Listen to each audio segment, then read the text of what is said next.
Alors, avec Stéphane Tempier, on va faire un petit bilan de début de saison et puis sur sa préparation. Donc, ta préparation d'avant-saison, comment elle s'est passée? Oui, bonjour, donc une bonne préparation, on va dire, hivernale, et puis ponctuée, on va dire, avec un petit problème quand même, un petit souci physique, un petit virus qui m'a un peu empêché pendant un petit mois de bien attaquer les premières courses de l'été, donc en mars. Mais depuis c'est passé, et donc j'ai bien récupéré, et donc voilà. Tes premières courses, tu as fait quoi là avant la Coupe du Monde? Tu avais fait quelle course? On a attaqué les premières coupes d'Italie, en Italie où c'était un peu difficile, on va dire, un peu physiquement. Ouais. La première Coupe de France aussi, que j'étais quand même bien passé. Le Raid Castille aussi que j'avais fait, où j'avais vraiment bien marché, mais c'est vrai que j'avais un peu des hauts et des bas parce que j'ai du mal à récupérer de ce virus. Dû à ce virus, ouais. Mais depuis, on va dire, au niveau de l'entraînement et tout ça, tout s'est bien passé. Et puis donc, au niveau de la première Coupe du Monde, Donc là, tu reviens de la Coupe du Monde en Afrique du Sud. Apparemment, ça s'est bien passé. Est-ce que tu peux nous en dire un petit peu plus? Oui, donc le premier gros événement de la saison et donc le premier aussi objectif. La Coupe du Monde qui sert surtout aussi à bien se placer pour les prochaines manches. Et aussi un objectif car tout le monde veut réussir d'entrer à être devant, et surtout dans cette année, on va dire, pré-olympique. Donc tout le monde est gonflé à bloc. Et moi je suis allé, c'est vrai que peut-être pas avec la grande confiance, avec les derniers soucis, on va dire, un peu du début de saison, mais je savais quand même que j'avais la forme et qu'il y avait beaucoup à jouer.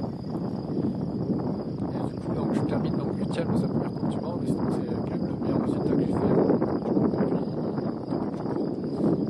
Et donc bon, je pouvais pas rêver mieux. L'objectif était un top 10 déjà pour rentrer.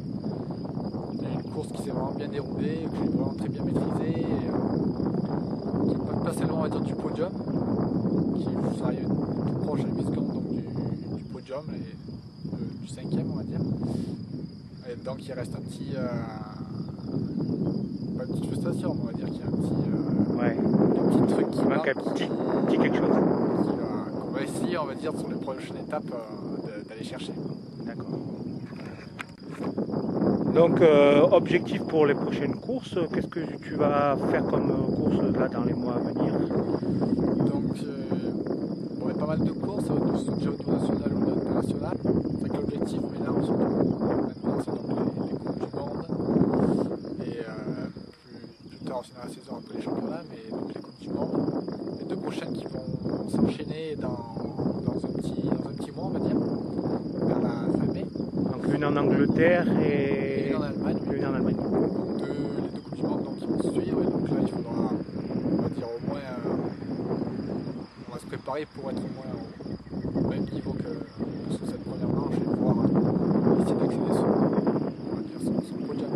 Toujours objectif aussi d'être deuxième français derrière Absalon, de façon à gagner la qualif pour les... Voilà, c'est aussi se montrer au niveau français, être présent au niveau international, et surtout marquer les esprits, en souvent dans les places de finalistes qui vaut donc un top 8. Ce que j'ai déjà réalisé sur la première marche, donc qui m'est déjà mis en confiance. Et voilà, maintenant aussi c'est l'objectif personnel d'essayer de monter sur le podium, le premier podium du monde. C'est des podiums de 5, donc on va dire que ça laisse plus de marge que de 3. Et donc voilà, le premier objectif, on va dire, à court terme. Et ensuite, évidemment, c'est surtout un gros mois de juillet et août sur toutes les Coupes du Monde, donc finales, donc les 4 dernières manches en Coupe du Monde, les championnats de France, championnats d'Europe, les championnats du monde. Aussi aller faire la course pro-olympique, qui est la seule course où on peut rouler sur le circuit, on va dire, avant JO. Probable possible sélection aux Jeux Olympiques. Donc c'est toujours bien de reconnaître le circuit. Qu'est-ce que tu penses du circuit justement des JO, apparemment un petit peu à polémique, un petit peu très roulant, très cyclocross? Oui, donc un circuit, on a pu le voir en vidéo, on va dire, de rembarquer, ou vidéo c'est vrai que première vue, ça a l'air d'aller rouler assez vite, avec des parties artificielles, donc pour faire un peu de technique, avec des rochers pour un peu ralentir et faire des portions techniques.